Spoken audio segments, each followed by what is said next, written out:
right, listen up, chuckleheads. This week on Horror Movie Night, we're discussing Night of the Creeps. Whether you're a Nazi, a cripple, or an emotionally broken detective that masks his pain with comedy, everybody's welcome. Adam primed and ready to go with his shitty impressions to make some shitty jokes. Scott's ready to blow his pop stand and go get done, dudes. And me, I'm just happy I don't have a mouthful of slugs. With us today is Don, who obviously has slugs on the brain when he picked this movie and is just bursting at the seams to talk about it. Don, thank you for joining us to talk about Night of the fucking Creeps. Happy to be here, guys. Night of the Creeps! Okay, Don, why did you pick this movie? I picked it because if I was going to have you three guys over, this is the kind of thing I would throw on. It's good choice. Pretty funny. It's got like emotional depth to it, and it pays homage to like a lot of the shit that we all like. All right, let's get started. So, the movie kicks off with a bunch of aliens, and I remember the first time I watched this movie, I immediately thought I was watching the wrong movie. Yeah. Also, I thought that, and then I was like, this was my revelation. This is what Ewoks look like if they had alopecia. So these aliens drop a vessel to Earth that contains these slugs. And then we jump into a black and white 50s setting where two teenagers in college are killed by an escaped lunatic, but not until after they find the slugs. And I know deep down in my heart that the second that there was some 50s doo-wop and black and white cinematography that Scott's dick got super hard. That's exactly why I chose it. My penis thanks to. And then it cut from the 50s to the 80s, and me and Matt went from 6 to midnight.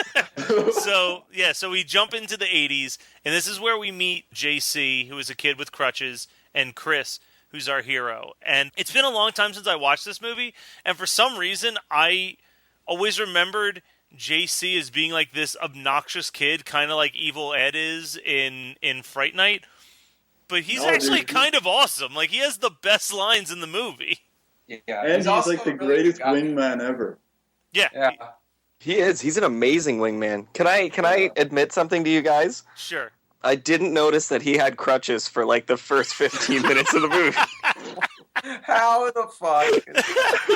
It wasn't until they were on the way to the like cryogenics lab that I was like, where do you get those crutches from? Why is he just like playing around? Is this like a joke? Is he doing a bit? Or like what's going on? I'm pretty confident the opening shot of Chris and JC is a shot of crutches hitting the ground. Yeah. This was Adam. He's like, God damn, why is that guy taking so long catching up? So Chris has fallen in love with Cindy, and I don't blame him because she's fucking stunning.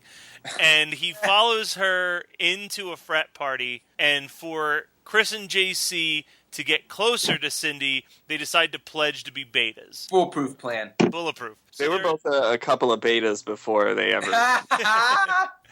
So they're given the assignment to steal a dead body and put it at the steps of a different dorm. And in doing so, they accidentally release the frozen corpse of the teenage boy from the 50 sequence, and they run away. Now enters Tom Atkins. Although for some reason in this movie they call him Detective Ray Cameron. Cameron. Shit. Matt is not really one for getting names right. So Matt barely... I know. He barely gets his own fucking name right. Don't worry about it. So he's a haunted cop who discovered the bodies of the two slain teenagers in the 50s sequence. So the corpse falls outside of the sorority and his skull bursts open and releases all these slugs. Chris and JC are later questioned about the break-in, which they admit to doing, but say they never touched the corpse. Eventually zombies begin to rise, including the axe murderer from the 50s, who looks fucking awesome in this movie. Oh, yeah. Yeah. And Tom Atkins must join with Chris and Sydney to fight the zombies. Sadly, JC is killed in the bathroom, which is possibly the most devastated I've been at the loss of a character in a movie in like a really long time. Oh, shit. That's so depressing. Yeah, when Don said that it has emotional depth to it, there's really just that scene, but man, that scene fucking hits you Oh, hard. dude, there's That's a Ray good- Cameron's entire character and subplot. Yeah, no, right? no, no, no. The whole time that he was telling that story about what happened in the 50s, all I could think about was fucking Dr. Giggles and the guy being like, you see this? The best part of JC's death scene, though, is did you guys read any of the graffiti in the bathroom? Oh, yeah. One of them says something about Monster Squad. Yeah, it says "Go Monster Squad." Another one just says "Striper rules." Do you know the story behind Striper Rules? Yeah, the set designer was dating the lead singer of Striper at the time. Yeah. What? Dude, Google that band. Yeah, oh, I know who Striper is. Very not, then. To hell with the devil is absolutely right, Scott. So good. So, the next night, a bunch of college kids are preparing to go to a school formal dance, and that's when Chris gets a message, which, I mean, okay, JC dying in the bathroom is rough. Chris listening to the message from JC is fucking devastating. And it's just him kind of sending him a message before he dies to tell him that he figured out that he can kill the slugs with heat. Most of the betas get killed and or are zombified, but still arrive at the sorority, giving the movie its tagline. Dates are here. Or the good news is your dates are here. The bad news is they're dead. Eventually, they trick all the slugs into going into the sorority because of a storage of brains in the basement. Because that's not like... That's that part for me was like, you know what? It's a B movie. I'm gonna let it ride. But if it was trying to be serious, I'd be like, come on. When I was watching the scene where she's like, "Hey, is it okay if I store these here?" and she was like, "What are they?" They're like, "They're brains." And she was like, "Are they human brains?" And I was like, "Oh no, she's gonna say they're like whatever pig brains or something." But she just like avoided the question, and I was like, "Wait, are they really fucking?" So they get the slugs into the basement. Detective Cameron sacrifices himself to blow up all the slugs. And depending on which version of the movie you watched, there's either a jump scare at the end of the credits involving a dog, Lame. or there's the That's the original theatrical version. that's the You can't theatrical. call that lame. Yeah, Don. that's the theatrical. No, that's ending. also the one that the director hates. Yeah. Or there's the director's ending, which is that the burnt to a crisp body of Detective Cameron crumbles to the ground, his skull bursts open, some slugs go into the local graveyard, but before they can take over any of the dead bodies, the aliens return to retrieve their slugs. No, they're looking for actually the Yeah, it was supposed to set up for a sequel, like an Aliens versus Zombies sequel, yeah. which would have been fucking awesome. I could have done without the aliens. I mean, I understand the point of them for the exposition at the beginning, but truly, I think the sequel with the aliens would have been fucking boring. The only other note I have in here is, and this shouldn't shock anybody, but we talked about this last week, how this is one of the 3 movies that Fred Decker made. After this movie, he made Monster Squad. So beyond the Go Monster Squad, there is a line that Detective Cameron says that was literally reused in Monster Squad. What's he say? It's the scene where they're standing in the cryogenic lab and he goes, 20-year-old dead guys don't just get up and walk away by themselves. Which, they redo that line in Monster Squad with the mummy. With the mummies. Yeah. Same delivery and everything, just changing the year, how long the dead body's been there.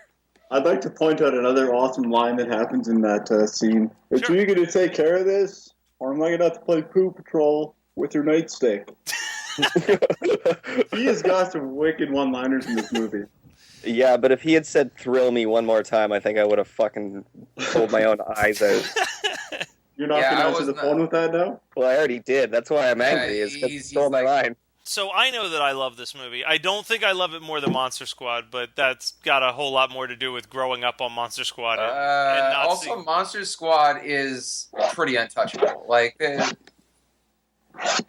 can we do Monster Squad for Horror Club or for Horror Movie Night now? I think we absolutely should. If nothing else, do it as like one of our Halloween episodes one year, because that is a great movie that we could talk about for hours. So you mean this year? Well, we can put it in the running. I mean, we have 2 other pieces of garbage gold that we could discuss that we were talking about, but we won't say that right here. So let's talk about this movie. So we went through the plot line, and I really do love this movie, and I think what I like about this movie is that I mean, especially in the first 10 minutes, it really does just like hop from genre to genre to genre, but it doesn't feel like it doesn't feel forced that it combines like I mean the aliens feel a little forced, but like the combination of a 50s axe murderer slasher story blending into this zombie story kind of makes sense and works. It actually adds to what I think is like the best scene in the movie, where the sorority house mother's watching Plan 9 from Outer Space, and that Yes. axe just starts bursting through the floor, and she's just sitting there terrified of what's happening.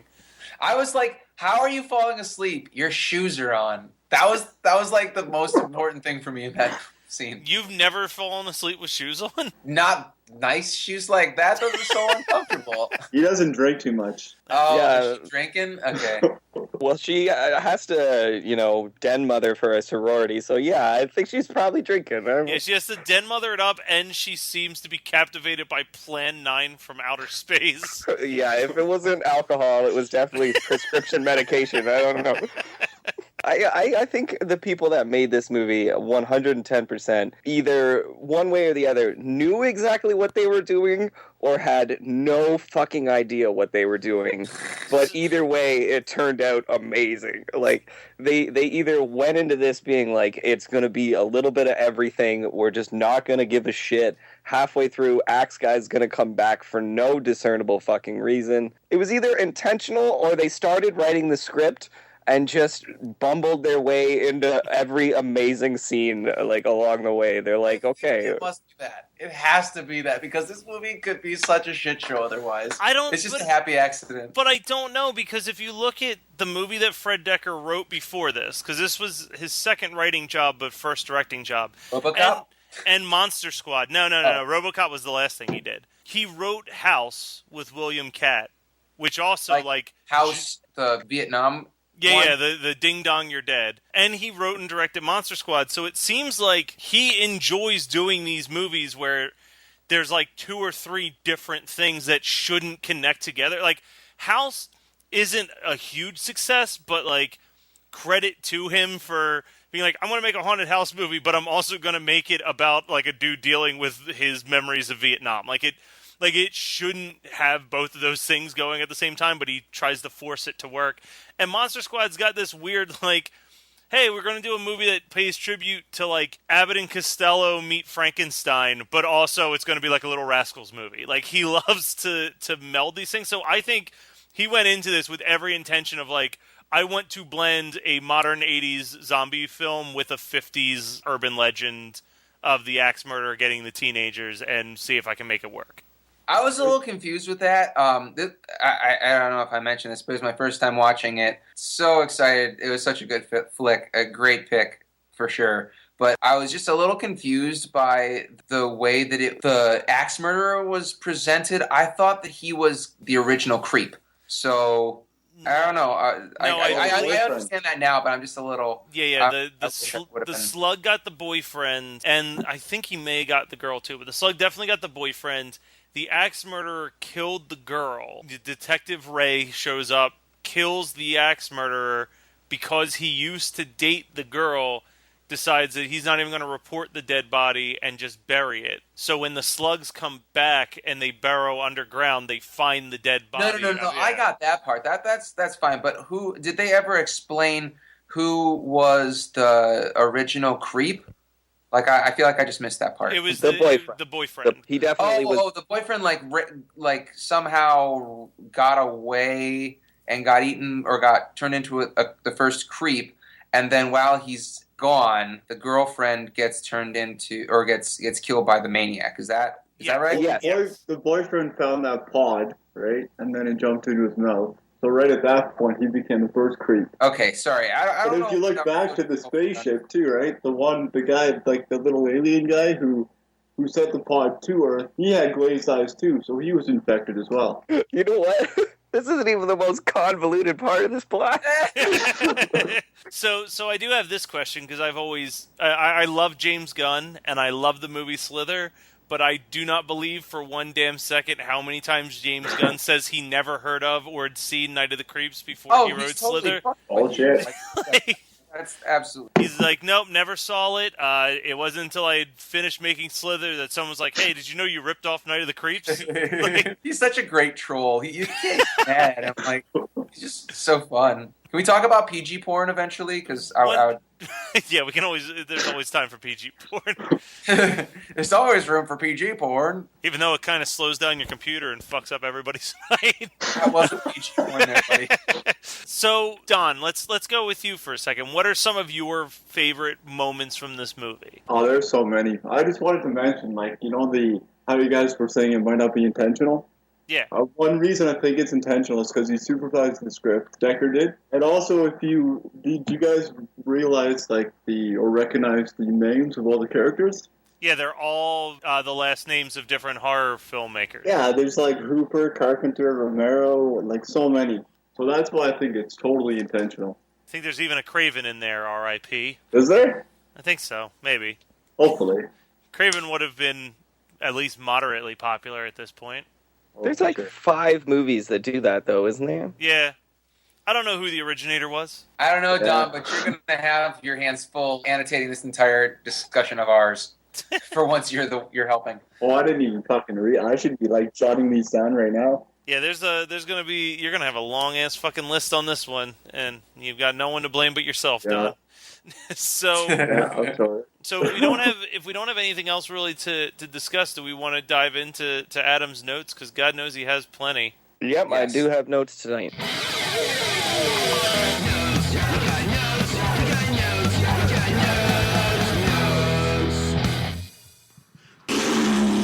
So these are the notes for Night of the Creeps.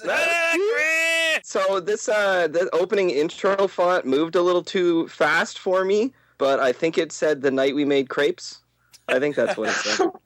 It's not like the intro font took 15 minutes to appear. So we're 29 seconds into this movie, and it might be the best thing we ever watched. Why can't the whole movie just be about pissed off, naked, garbage pail kids? I wanna see that. Scott said he doesn't want to see a sequel. Fuck yeah, get that. I want that.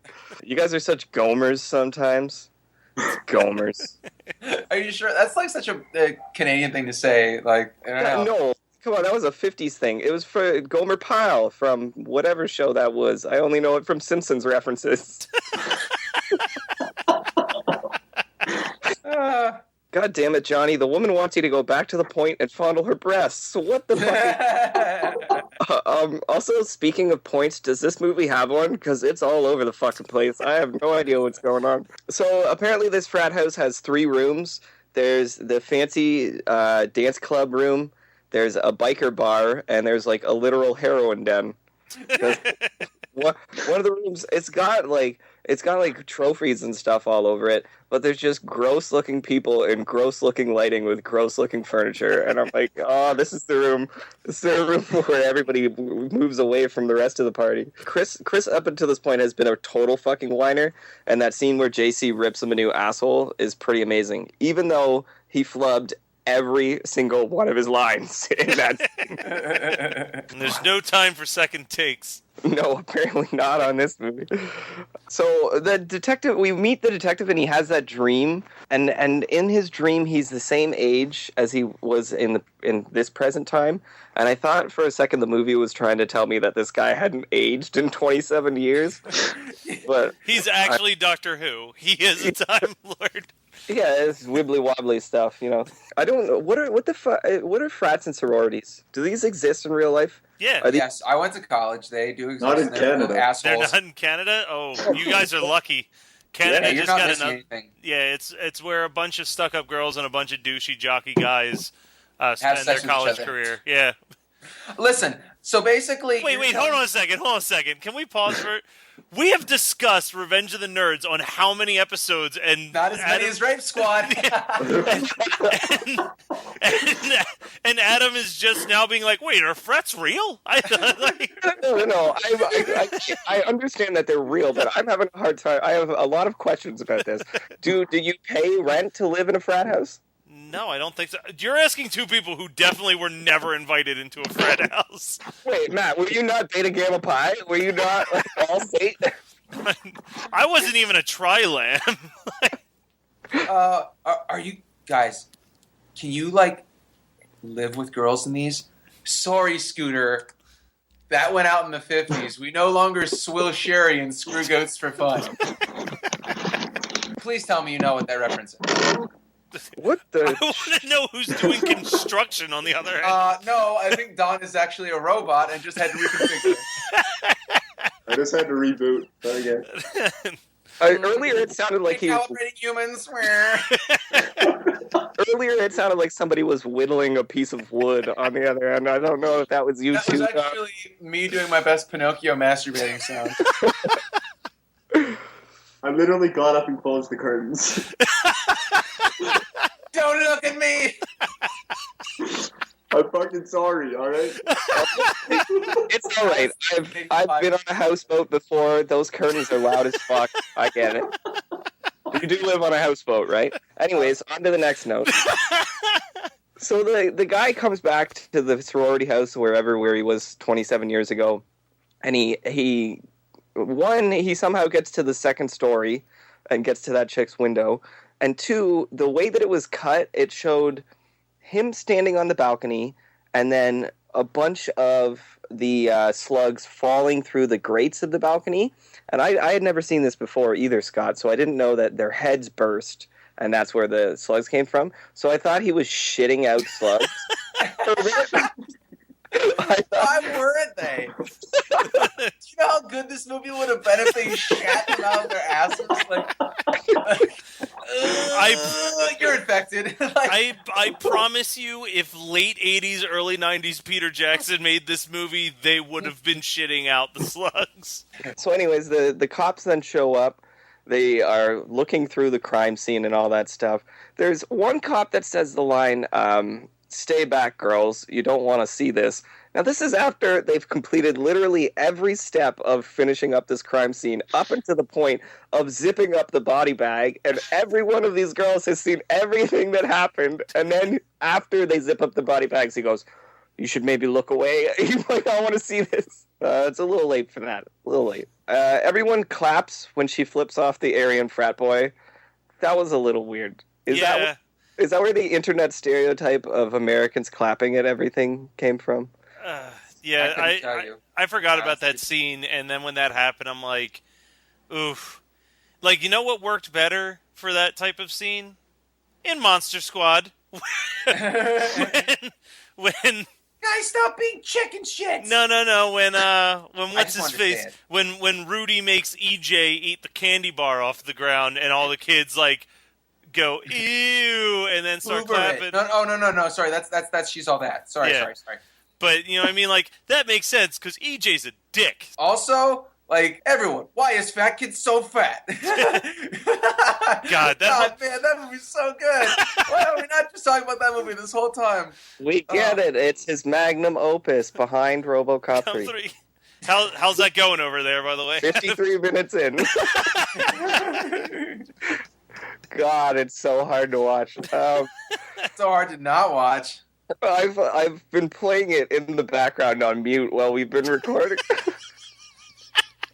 It ruined Decker's career. Yeah, it did. Rightfully so. Right, this is such a bad movie, man. Oh my god. Anyway, so JC's in the bathroom. The slug gets up his pants, and then another one is coming towards his face.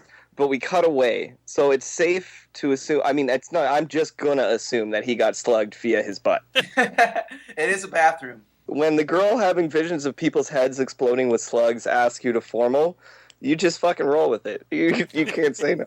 Especially when she looks like that, because, I mean, seriously, Matt cannot help himself right now. Yeah. There's two reasons to like this movie. Her left and right boob, is that... Are you becoming me? Fuck, are you me? I know I already mentioned this when we were discussing, but this is the second movie in as many months where an old man just randomly tells us a story about the most traumatic thing that ever happened to him. And without any provocation both times either. He just starts blurting it out. At least this time the kid was like, why telling me this? You know, other than just admitting to murder, was there a reason behind this? I guess you said that they burrowed underground, but I did not understand why Axeman came back. or why that old lady just sat there and watched him come up through the floor. Oh, I'm so shocked with horror. Whatever, that scene's awesome, so we don't need an explanation.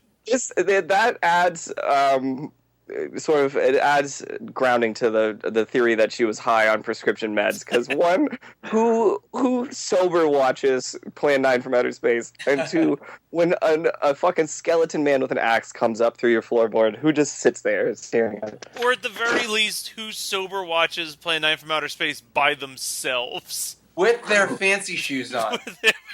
She was having an evening.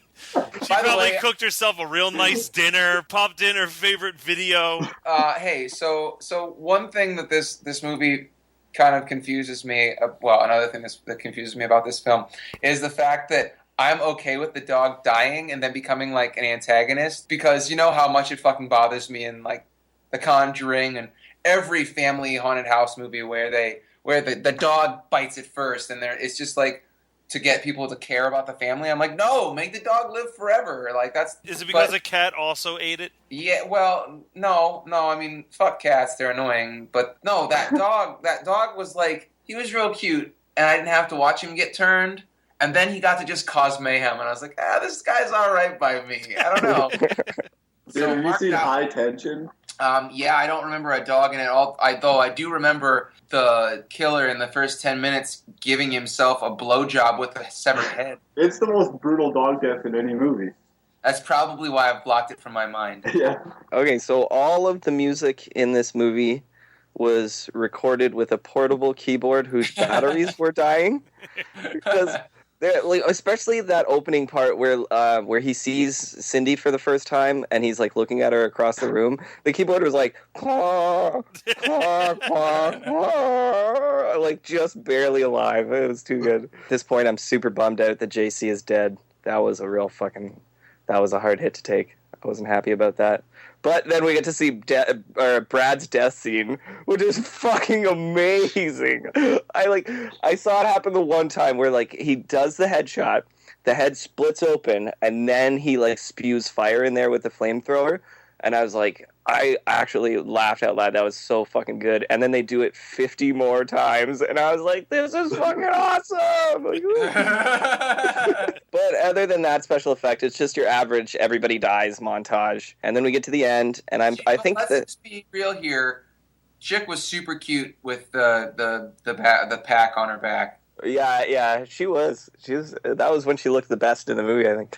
And Chris just comes off badass when they're just strolling through the door, and he's just like, get out now! Like, just yelling robotically the same thing over and over again. Get out of the house! Get out of the house! So I think the estimated time that it took the detective to count down from 20 was a good full 2 minutes. Thank goodness everyone got out of the house, though. He was like 20. A full 25 seconds would pass. 19. And then when Chris got upstairs, Chris was like, 16, 17, or like 15, 14, 13. I'm like, you're counting way faster than he was counting, man. You guys are going to be off like by quite a bit. You had to say throw me at the end. You had to make up for that. Yeah, true. How great would it be, though, if he said throw me, and then they just stood there for like a solid minute before anything. Like it was good. I definitely prefer this than to the serious picks that we have got the past couple times. I would rather watch this 10 times than half a jug face again. This was really good. It was a good pick, Don. Good on you. You're welcome. All right, well then let's dive into what did we watch this week. Don, what did you watch this week? Okay, I saw Sinister 2, Sorry. and I did not fucking like it. It took away from the mythos of the first one, and it seemed like it got rewritten a few times. Another one I wanted to mention was An American Nightmare. I don't know if you guys have seen that. No. It's a documentary it's got Toby Hooper, Cronenberg, Craven. No, it's not. It's not Nightmares, and I wonder if it's also called Nightmares in Red, White, and Blue over here. Oh, I think it's called An American Nightmare here. Wait, But, is it literally just about like the horror films from like the 70s and 80s and its symbolism to America? Yeah. Yeah, that sounds like Nightmares in Red, White, and Blue over here. Okay. Well, yeah, that was. I mean, I highly recommend that because it gives you like reasons why they made those films, and especially when it comes to like The Last House on the Left, I feel like that one gets misinterpreted quite a bit. And Wes Craven does a good job of explaining why he did it and the social impact of making it, and it was just it was really good. And I mean. Well, since like everyone's probably mourning Wes Craven this week, it's a good thing to add to your list. All right, so for me, I watched Urban Legend for the first time in such a good movie. God knows how long, and this was the first time I think I liked it. What the fuck? What? What are both of you talking about? Urban Legend is so good.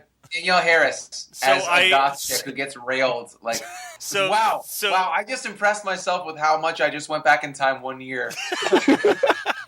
This is like last summer horror club discussions. So I'm gonna slightly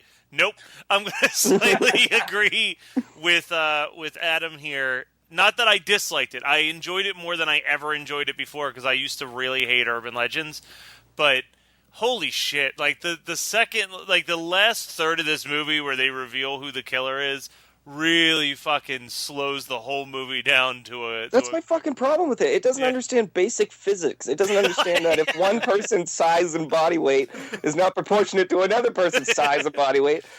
Oh, whatever. Would she wear a fucking mech suit or something when she was picking these people up? Like, what is going on in this fucking... But that being said, I forgot how good the opening to this movie is, because Urban Legends has a really solid opening, even though the one chick turn singing... around? Like, that fucking chick can't sing to save her life, which is annoying, but the scene with she deserved to die. Yep, that's it. But no, the scene with Chucky... reprising his stuttering character from One Flew Over the Cuckoo's Nest as a gas station attendant. Yes. I was totally okay with. I also watched The Dentist for the first time since I was in high school, and that was unwatchable. That was a really tough one to get through. Fuck that movie. And then the last thing I want to talk about was for my weekly Weird Ass Movie Night, we watched Tucker and Dale vs. Evil, which is still great. I don't think I'll ever be at a point in my life where I don't think that movie's fantastic. Good, because I think I've probably quit the podcast if you did. I think I've watched it 3 or 4 more times since we watched it in Horror Club. I'm always showing it to people. It's just so fucking good. Well, the comedic timing throughout that entire film is just so brilliant. And like, I don't like throwing the word brilliant around because I feel like that's a word that everybody throws around, but it really is brilliantly done as far as the comedy is concerned. But that's all I've got. Adam or Scott, I don't know. Which one of you thinks you have the better movie to end us on? Chime in for a sec? Oh, yeah. Sure. Yeah, going back to it's called The American Nightmare. Okay. And it came out in 2000.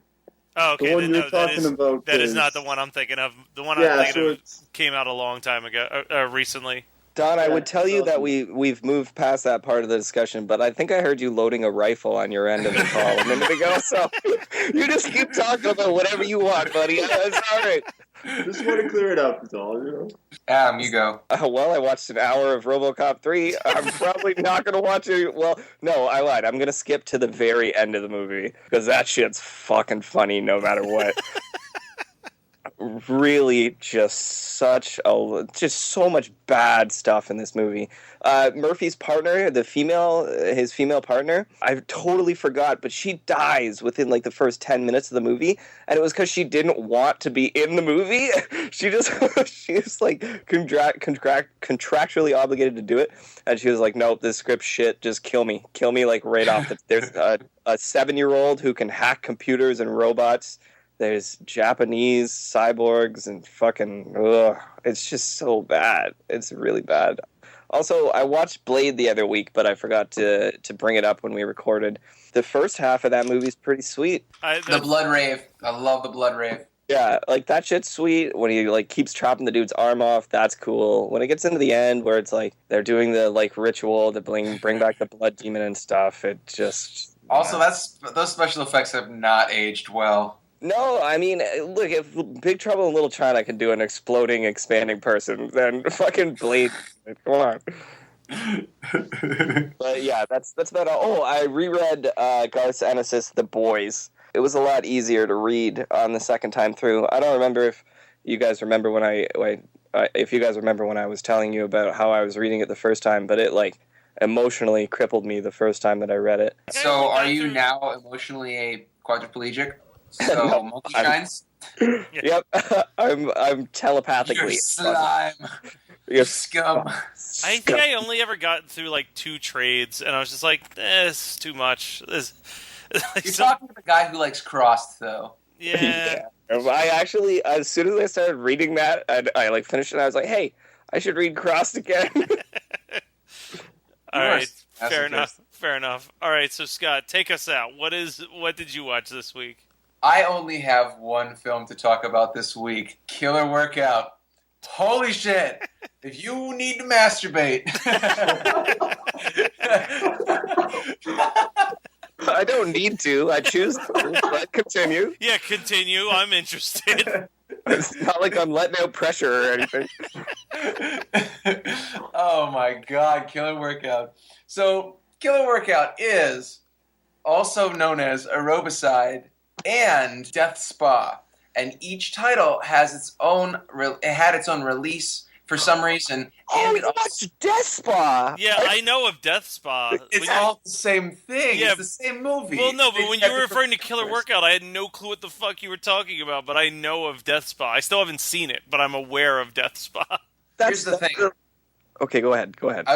So, Death Spa is the worst of the 3 names, in my opinion. Killer Workout is the best name, but Aerobicide has the best cover.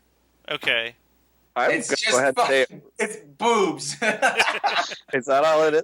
I think Aerobicide's the best name as well. Yeah, I agree with They also have a song called Aerobicide in the movie. And it's great because the first aerobics class scene that they have is like 2 minutes of just gratuitous tits and ass, like in aerobics gear, and you're just like, you're embarrassed to watch it because you're like, these women got paid to just do like really, really suggestive aerobics. There's one part where they do this hip thrust, and you're just like, oh. Can I interrupt to ask a question that I already know the answer to, but our listeners don't?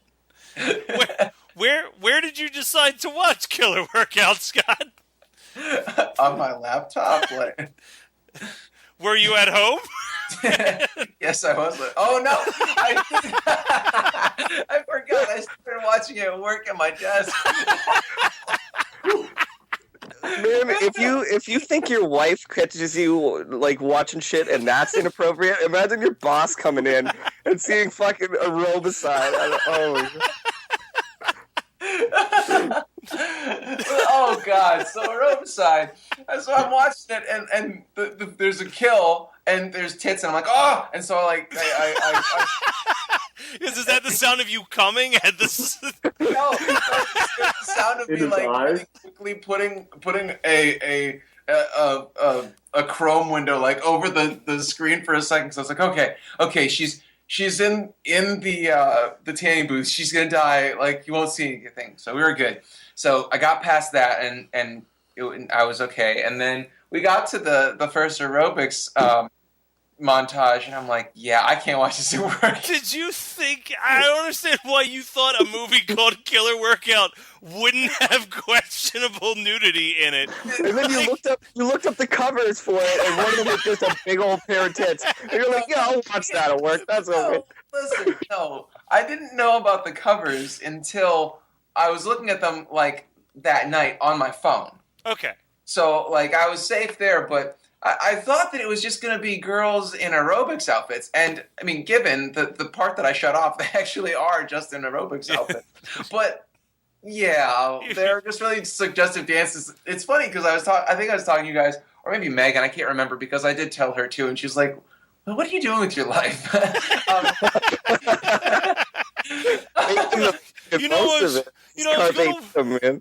was trying to watch this movie Deep Throat at work, and like it just didn't seem like it was appropriate. Backdoor Sluts 9 just wasn't working out. Okay, but people do need to know the plot of this movie because they 110% should watch it because it's fucking hilarious. You can't give away the killer though, because like that is the best part of the movie. But you just have to get through. Here's what you have to watch. The killers, you know how in the 80s every killer had to have like a signature murder weapon. This killer's murder weapon is a fucking oversized safety pin. And you're like stabbing him, and you're like, really? And the girl's like, oh, don't kill me. Oh, you're stabbing me 20 times in the neck. Like, they're just laying there, like, letting it happen. I'm like, this isn't prom night. Like, move out of the way. Stop getting stabbed multiple times with this skinny little prick. So anyway, the killer uses that, but then there's also interspersed with, like, these karate fights. It's pretty crazy. Oh, man, I don't know if we watched the same... Because the one that I'm thinking of, it's like there's like a ghost in the machine. No. So maybe Death Spa isn't the same movie, but... No, Death Spa is the same movie. I just looked it up. They're two different movies. Okay, but the reason why I got that confused then is because I saw Killer Workout, when some of the people that are actually attendees of these workouts, they come back after it closes and they've got this yellow spray paint and they're like giggling like they're teenagers, but they're supposed to be 25 or something. And they spray paint Aerobicide on one window and then Death Spa on the other window. I'm like, oh, okay, so it's Death Spa. Oh, okay, it made sense. So I guess I was wrong. I guess I have to watch Death Spa this week so that I can atone for my sin. It can't be worse than the movie. You absolutely do need to watch Death Spa, because Death Spa's plot hinges on a ghost sort of inhabiting a computer that runs a spa. So the ghost is using all the computer equipment to kill people, like locking somebody in a sauna and turning it up and boiling them alive and stuff. But then also occasionally a barbell will just be jammed through the back of somebody's head. And it's like, well, is there computer equipment inside a barbell? There's no reason for that. Like, what the fuck? I'll watch Killer Workout this week if you watch Death Spa. It's a date. I will, like, whatever. Great. Here, get ready for there to be gratuitous boobs, but they're all clothed. I mean, it's not really, like, super sexy. It's just inappropriate for work. Also, let me just get this out of the way here, that I'm sitting at my desk watching this, trying to watch this, Killer Workout, and like I shut it off and I G-chat Megan and I'm like, yeah, I had to shut that off. That was way too inappropriate for work. And I was like, ... I could be watching the remake of Evil Dead and not even worry about if somebody was looking over my shoulder. There's like gore everywhere, but some suggestive aerobicize, like workout stuff, like I could lose my job. That's America for you. The second people start jazzercising, it's over, man. You're out of it. They should have named this movie Jizzercise. I'm sure. Google it. I 100% guarantee there's such a thing. Wait, let me put on incognito first.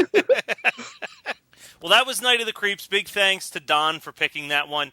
Next week, we're watching Jennifer's Body, which Scott is making us watch. You're gonna like it, so shut your fucking mouth. I probably will. I have no doubt that I'm gonna like Jennifer's Body. Adam, not and so also much. the movie. Yeah, here's a question that's relevant to me. Am I gonna like it? I want to say no. I don't think I am. I don't care though. I really don't care. I've been wanting to watch that movie. Adam, let's think about it this way. It has to be better than Jugface or RoboCop 3. So you're probably on an upward trajectory as far as the movies that you have to watch so I guess far. so. I'm also watching Killer Workout this week, though, so what the fuck? You're going to have a great fucking week, all right? So just a reminder that we are always looking for new suggestions for movies to watch. We've got a couple emails that have been coming in, so much appreciated. Contact us at hmnpodcast@gmail.com to let us know what movies you think we should watch on Horror Movie Night. We're always open to some ideas. And then also, let's see, what's a good question for this week's episode? Send us a picture of a slug in your mouth. No. Ew. No, don't do that. What the fucking fuck? What? What are you fucking talking about? Just go. It's that time of year where the slugs are out. Just go pick one up. Okay, does Jizzercise exist? Have you seen it? If you haven't, will you watch us and tell us about it? Will you watch us watch it? Should we do a live commentary track for Jizzercise? I think we all already know the answer to that as a resounding yes. There's always time to also join the Facebook page. Check us out on Twitter, although we very rarely use it. And check us out at our horror club on the reddit.com website. That's all for now.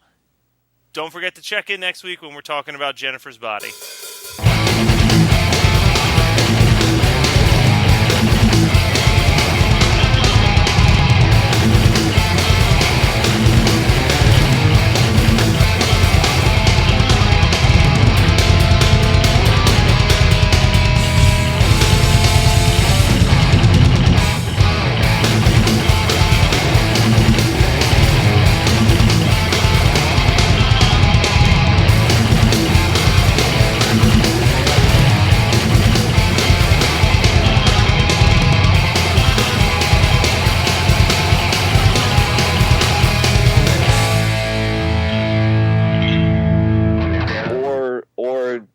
They were like, People say I'm unique. Maybe it's because of my hair. "What are you doing? What's Shut happening up!" over there? Is that another person on the call? No, it's Scott. somebody. Don, it's Don reminding me why I don't like having guests on the show. I have no girls in my place. I wish I did. Oh, he's working on his ventriloquist act. All right. You're a dummy. No, you're the dummy. See? Yeah. Yeah. Fucking hell! I completely lost my point now.